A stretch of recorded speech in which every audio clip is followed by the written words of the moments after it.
अस्सलाम वालेकुम सर। वालेकुम सलाम। सर कैसे हैं आप? दुआ है मेरे। सर आपका नाम क्या है? मेरा नाम वसीम भट्ट। वसीम भाई।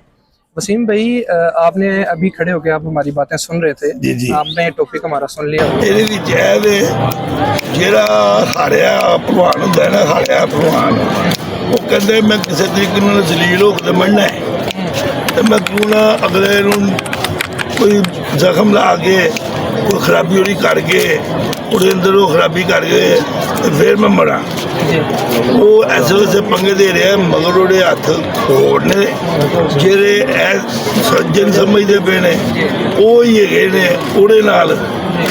ਹੁਣ ਉਹ ਤਿਆਰੀ ਕਰਦਾ ਪਿਆ ਪਾਣੀ ਦੀ, ਉਹ ਬੜੀ ਵੱਡੀ ਬੇਵਕੂਫੀ ਕਰਦਾ ਪਿਆ ਪਾਣੀ ਦੀ।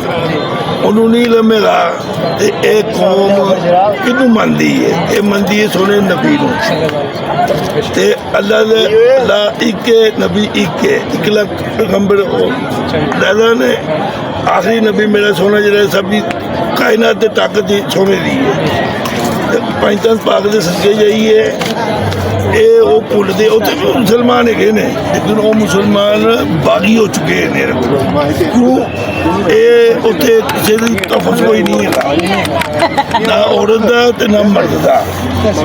ਇੱਥੇ ਚੰਦ ਹਿੰਦੂ ਨੇ, ਚੰਦ ਹਿੰਦੂ ਜਿਹੜੇ ਉਹ ਇਹਦੇ ਚਮਚੇ ਬਣੇ ਨੇ ਜਿਹੜੇ ਪਾਕਿਸਤਾਨ ਦੇ ਖਿਲਾਫ ਜ਼ਹਿਰ ਉਗਾਲਦੇ ਪਏ ਨੇ।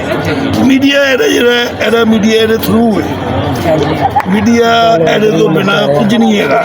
ਇਹ ਖੁਦ ਉਹਨਾਂ ਨੂੰ ਰੀਡਿੰਗ ਦਿੰਦਾ ਹੈ, ਇਹਦੇ ਬੰਦੇ ਉਹਨੂੰ ਰੀਡਿੰਗ ਦਿੰਦੇ ਨੇ ਇਹ ਭੌਂਕੋ ਇਹ ਭੌਂਕੋ ਇਹ ਬੋਲੋ। ਸਾਡਾ ਮੀਡੀਆ ਜਿਹੜਾ ਉਹ ਆਜ਼ਾਦ ਹੈ, ਉਹ ਇੱਕ ਉਹਨਾਂ ਨੂੰ ਪਤਾ ਹੈ ਅਸੀਂ ਸੱਚ ਬੋਲਣਾ ਹੈ, ਜੋ ਸਾਡੇ ਸਾਹਮਣੇ ਹੈਗਾ ਅਸੀਂ ਸੱਚ ਬੋਲਣਾ ਹੈ। ਸਾਨੂੰ ਕਿਸੇ ਚੀਜ਼ ਦੇ ਨਹੀਂ ਘਬਰਾਹਟ ਹੈਗਾ। ਸਾਡੀ ਫੌਜ ਵੀ ਜ਼ਿੰਦਾਬਾਦ ਹੈ, ਸਾਡਾ ਮੁਲਕ ਵੀ ਜ਼ਿੰਦਾਬਾਦ ਹੈ, ਅਸੀਂ ਵੀ ਜ਼ਿੰਦਾਬਾਦ ਹਾਂ। ਤੁਸੀਂ ਇਹ ਦੱਸੋ ਕਿ ਤੁਸੀਂ ਮੋਦੀ ਨੂੰ ਸਿਰਫ ਇੱਕ ਵਫਾਕ ਕਵਾਂਗਾ, ਮੇਰੀ ਟਿਕਟੋਕ ਚੱਲ ਰਹੀ ਹੈ YouTube ਤੇ, ਮੈਂ ਸ਼ਾਹੀ ਕਿਲੇ ਦਾ ਬਾਦਸ਼ਾਹ ਵਾਂ ਬਣਿਆ ਸੈਫਲੀ ਪੁਆਇੰਟ ਦਾ। ਮੋਦੀ ਤੂੰ ਵਜ਼ੀਰ ਆਜ਼ਮ ਬਣਿਆ ਇੰਡੀਆ ਦਾ, ਤੂੰ ਵਜ਼ੀਰ ਆਜ਼ਮ ਨਹੀਂ ਹੈਗਾ, ਤੂੰ ਵੇਟਰ ਹੈਗਾ, ਵੇਟਰ ਚਾਹ ਵੇਚਣ ਵਾਲਾ ਵੇਟਰ। ओ मुझी इधर आओ, 2 कप चाय के यहाँ रखो और जाओ। तुम सिर्फ चाय बेचने वाले हो, हुकूमत करने वाले नहीं हो। उसको लड़ा रहे हो, उसको लड़ा रहे हो, उसको तंग करे, उसको। ओए अपने घर को देखो।